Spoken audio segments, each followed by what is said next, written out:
Lección 8. La aparición del hombre en nuestro planeta.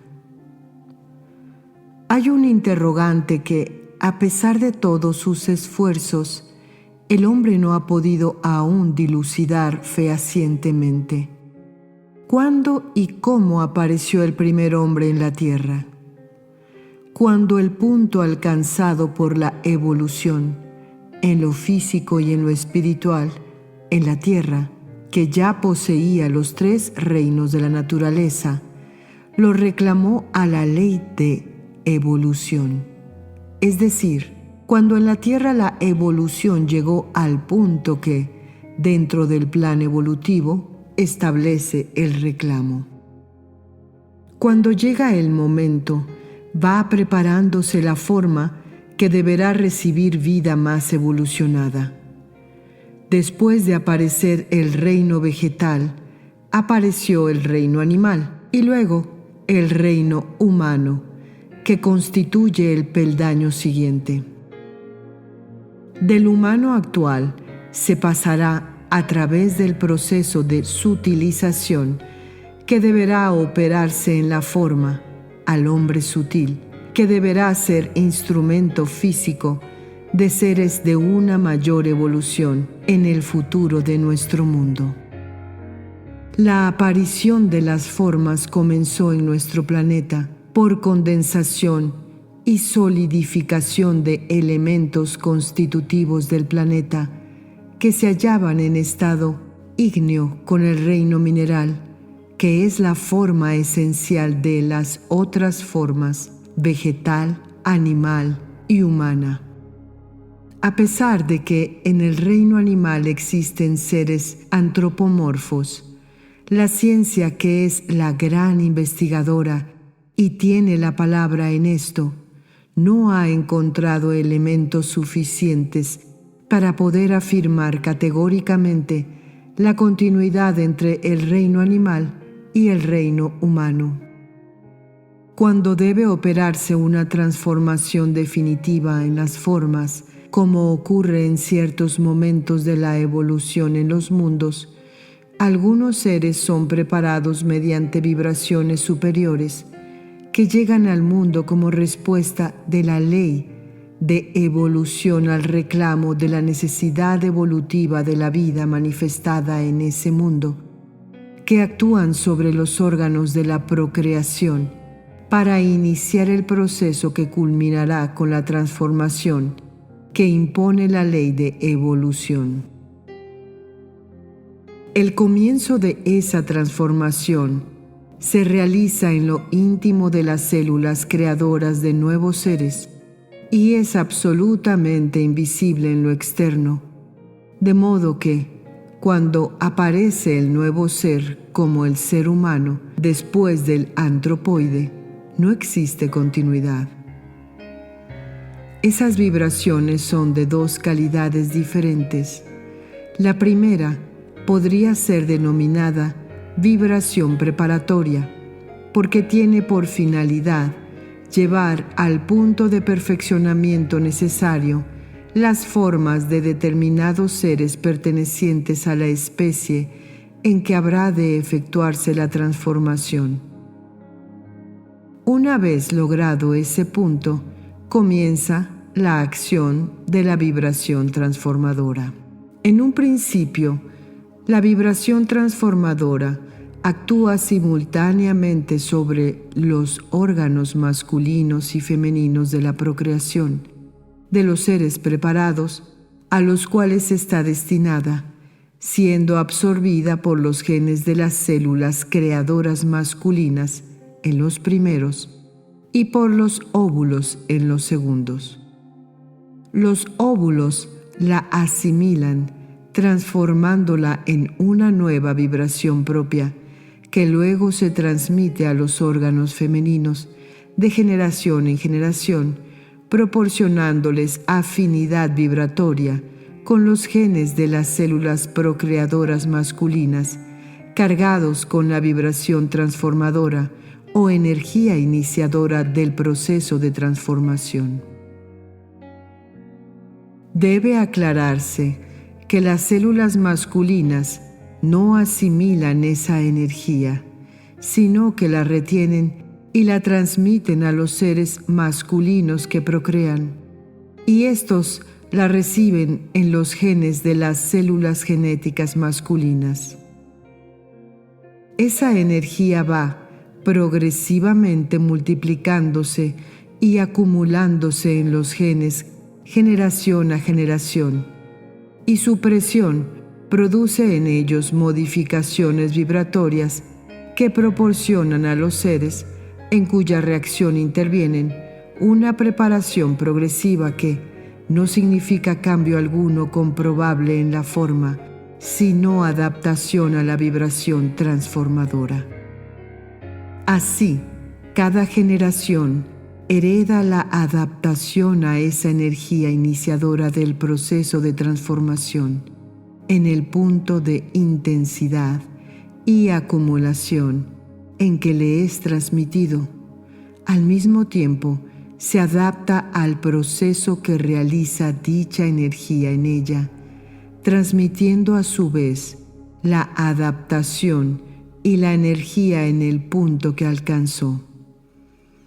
Ese proceso continúa hasta el momento en que, habiendo alcanzado esa energía, el punto de intensidad y acumulación necesarios, los genes de las células creadoras del ser en que la energía alcanzó ese punto acusan su impacto que los modifica al punto que los seres que nacen de esas células tienen ya, aunque muy rudimentariamente, características nuevas que los diferencian de la especie en que nacen. Esas características nuevas comienzan de inmediato a evolucionar, diferenciando cada vez más a la nueva especie y adaptándola progresivamente a la perfecta realización de la finalidad espiritual para la cual fue creada dentro del plan evolutivo de la vida. El nacimiento del reino humano en la Tierra. Nuestro planeta pertenecía entonces a un plano inferior, permitió la encarnación en este mundo de los primeros espíritus. Todo ello constituía el momento determinado por la ley en la evolución de la vida en la Tierra, momento que sincronizaba un determinado punto físico alcanzado por el planeta con un determinado punto espiritual logrado en él en virtud de los aspectos de vida manifestada en los 3 reinos de la naturaleza existentes ya en el planeta. La vibración de un mundo en esas condiciones constituye el momento que el plan evolutivo señala para el comienzo de la manifestación en este mundo de vida en un punto evolutivo más avanzado, que es el de vida que acaba de adquirir individualidad, conciencia, uso de libre albedrío, uso de la voluntad y capacidad de discernimiento. Esos factores determinan la necesidad de que el ser disponga de una forma como instrumento de acción que le permita emplearlos y que además esté preparada para poder evolucionar, acompañando la evolución espiritual de ese aspecto de vida expresada en ese planeta.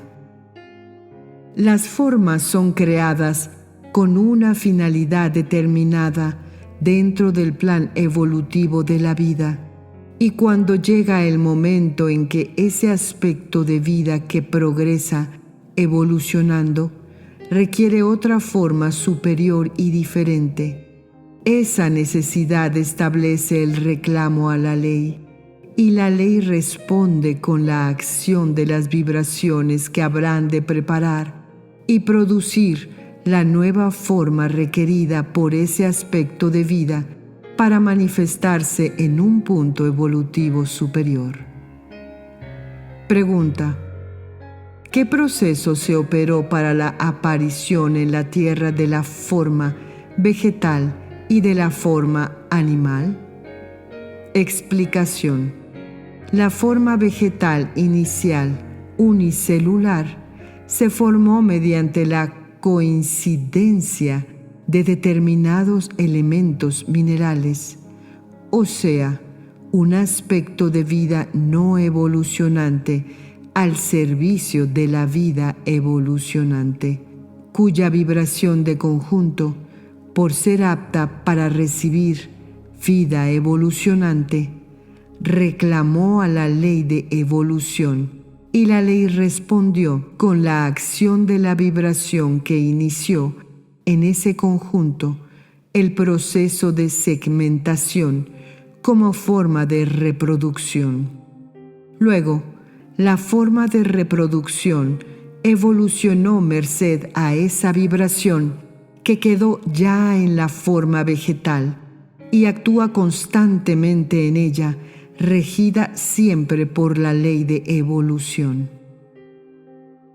Dentro del plan evolutivo, ese era el momento en que chispas divinas, en un determinado punto evolutivo, debían comenzar a experimentar en este planeta mediante formas con las características que en nuestro mundo constituyen el reino vegetal.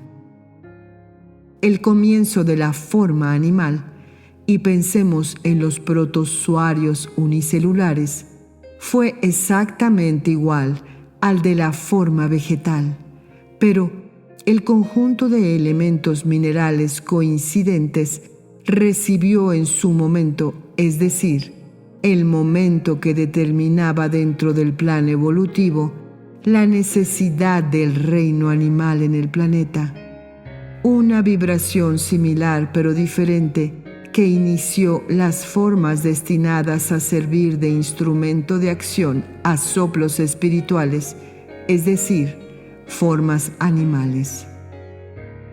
No existe continuidad en las formas de los 4 reinos, ni la habrá cuando llegue el momento entre el hombre actual y el hombre sutil del futuro.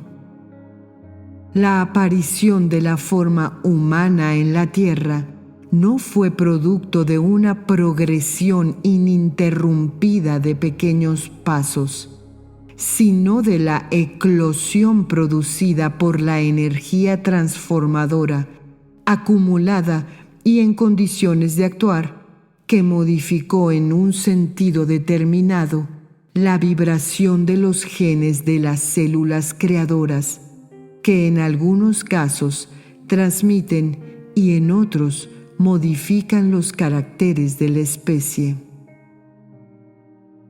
No todos esos nuevos seres humanos nacidos tuvieron la adaptabilidad suficiente para afirmarse de inmediato. En consecuencia, la nueva especie no proliferó rápidamente, sino que sufrió un proceso de selección natural, y ese proceso de selección natural produjo como resultado de la unión procreadora de esos seres primitivos entre sí el verdadero hombre, hijo de hombre. El apareamiento de esos primeros seres con los antropoides con los cuales convivían generó seres infecundos que en forma alguna pueden ser considerados como eslabón entre ambos reinos, sino simples accidentes inevitables e inocuos que no perturbaron ni influyeron en absoluto en la formación de la nueva especie, es decir, de la especie humana. No debemos olvidar que la aparición del reino humano en un mundo es algo de suma importancia espiritual y hasta en sus mínimos detalles está dirigida desde lo superior. Actualmente, en nuestro mundo se está trabajando desde lo superior sobre determinados seres humanos para llevar la forma humana en el número necesario y en determinados lugares de la tierra, al punto de perfección requerido para poder dar comienzo a la acción de una vibración transformadora que iniciará el proceso invisible de transformación y que culminará con la aparición del hombre sutil en el planeta, aun cuando el prototipo demorará milenios en nacer. Recordemos que la ley de evolución marca los tiempos, en la realidad de la vida sin tiempo, y los milenios solo existen en el tiempo humano. Lo mismo ocurrió en la especie antropoide, utilizada para el nacimiento de la actual especie humana, de la cual se llevó a determinados ejemplares al punto de perfección física que permitiera luego a la vibración transformadora actuar sobre ellos de acuerdo con el plan de evolución. En los primeros seres humanos, la verdadera diferencia con los antropoides radicaba en el aspecto invisible. Los genes que fueron modificados por la energía transformadora, al hacer impacto en ellos, obraron sobre las formas, las cuales se gestaron con diferentes iniciales que fueron luego evolucionando y adaptando las formas a las necesidades espirituales y físicas. Esas diferencias no radicaban solo en el aspecto netamente físico, sino también en los puntos invisibles ubicados en el cerebro, en el corazón y en otras partes del cuerpo que constituyen los centros correspondientes al cuerpo mental, al cuerpo emocional, al cuerpo sensorial y que permiten en el hombre la manifestación de la inteligencia, la manifestación de los sentimientos y la manifestación de otra calidad de sensaciones. Los minúsculos puntos que permitían la conexión de la mente humana y el alma humana con la mente superior y el alma superior, respectivamente, tenían también influencia física. A medida que el ser fue progresando y acentuando su contacto con su mente superior y su alma superior, esos puntos de contacto se fueron haciendo más fuertes y más sensibles y actuaron sobre determinados centros nerviosos que fueron realizando un cambio en las características craneanas y otras que corresponden al humano. Ahora también nacen seres que, por la poca inteligencia que manifiestan y su sensibilidad bestial, demuestran que son seres que tienen sus conexiones en forma primitiva o sin desarrollo. Eso les da también características físicas acordes. Pregunta: ¿qué relación existe en lo que a los puntos de contacto se refiere entre la forma y el espíritu que debe utilizarla? Explicación: esos puntos de contacto que todos los humanos poseen tienen en cada ser el desarrollo y sensibilización que corresponde a la necesidad de acción del espíritu respectivo, el que lo sensibiliza en la medida requerida por las experiencias kármicas y kármicas que le corresponden en esa encarnación. Pregunta: entonces, para que en el proceso evolutivo de un mundo puedan comenzar a manifestarse y experimentar en él seres de mayor evolución, ¿es necesaria la previa preparación de una forma adecuada? Explicación: lógicamente, porque la encarnación de un espíritu en una materia inadecuada, es decir, que no le permitiera trabajar mediante ella en forma acorde con su punto evolutivo, no tendría razón de ser, salvo los casos de pagos kármicos. La forma debe ser el instrumento perfecto para la acción del espíritu que habrá de utilizarla. Pregunta: ¿cómo se afianzó la especie humana en la Tierra? Explicación: de esos primeros humanos nacieron en el momento una cierta cantidad en distintos lugares del mundo.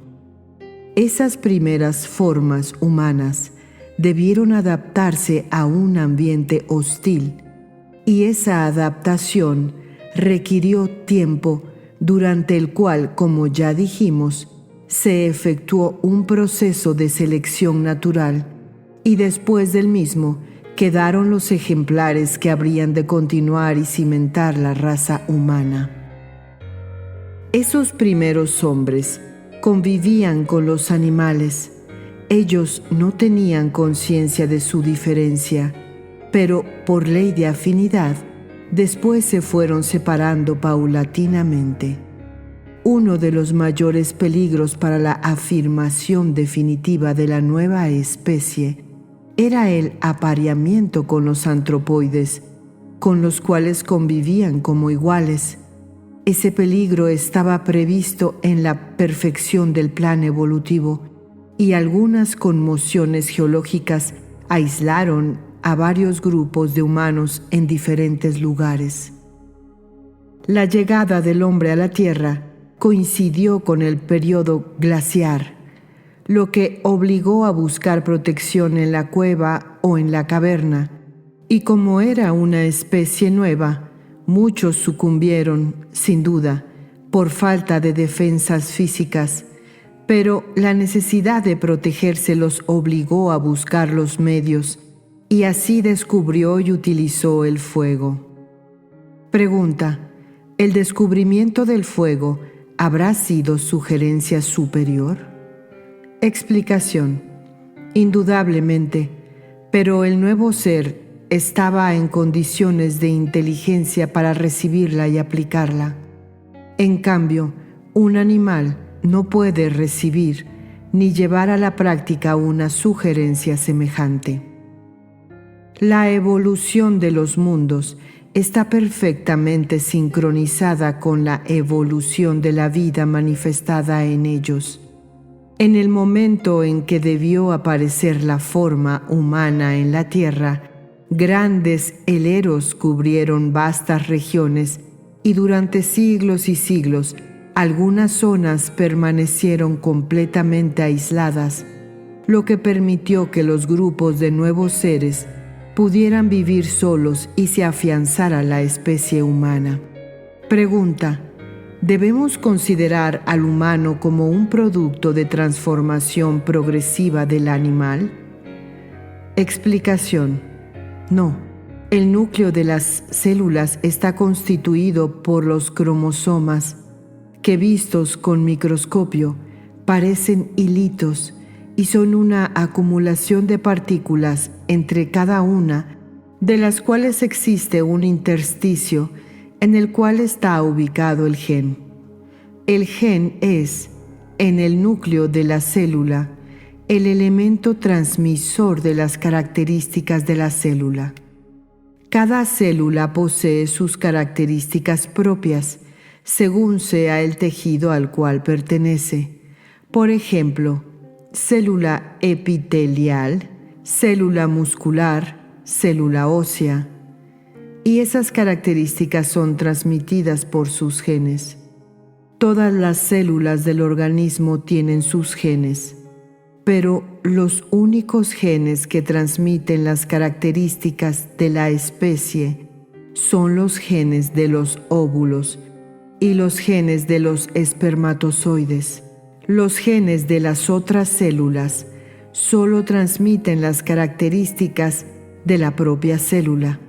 Por lo tanto, es sobre los genes de los óvulos y sobre los genes de los espermatozoides que se efectúa la acción de la vibración transformadora. Y esos genes transmiten la energía que poseen en el momento en que realizan la procreación. Desde que esos genes la reciben hasta que la transmiten, esa energía ha ido acrecentándose y es transmitida con la adaptabilidad necesaria para evitar cualquier choque. Como dijimos, la energía va acumulándose en los genes y en el momento previsto por la ley, en que debe comenzar la nueva raza, los genes acusan el impacto, se produce una eclosión y entonces esa energía penetra completamente los genes y los modifica. Luego, al procrear, procrean ya de acuerdo con los efectos que ha producido en ellos esa energía o vibración transformadora. Mientras esa energía va acumulándose en los genes sin penetrarlos, estos van sintiendo la presión, no la acción. La presión modifica su vibración en determinada forma y los va adaptando. Podríamos decir que sufren una presión de adaptación, pero cuando acusan el impacto y se conmueve, el gen y la vibración transformadora los penetra, lo transforma íntimamente. No se trata ya de su adaptación a la vibración transformadora, sino que ésta lo penetra y lo transforma. No olvidemos que estamos refiriéndonos a algo infinitesimal.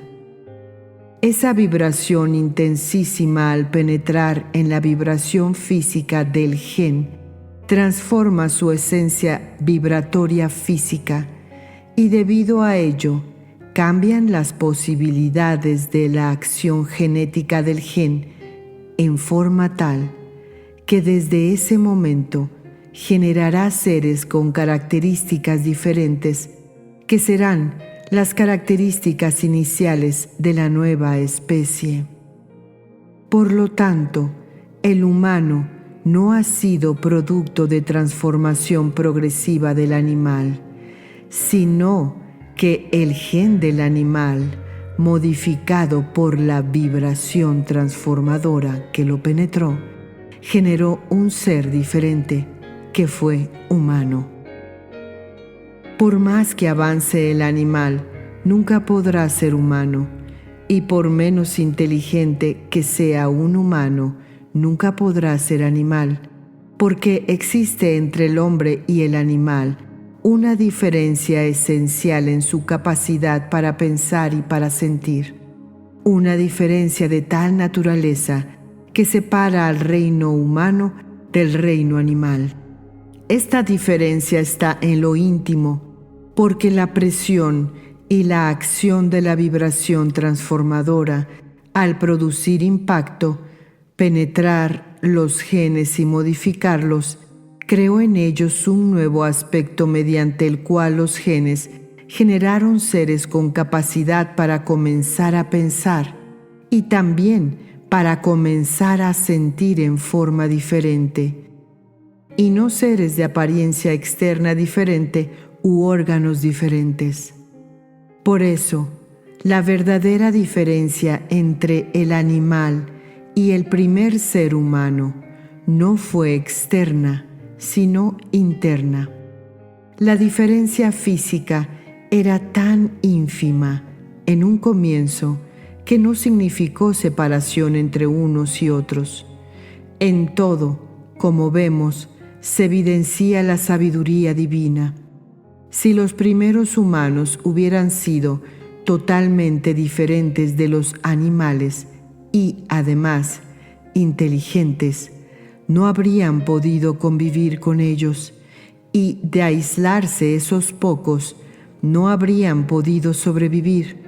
Necesitaban vivir en grey.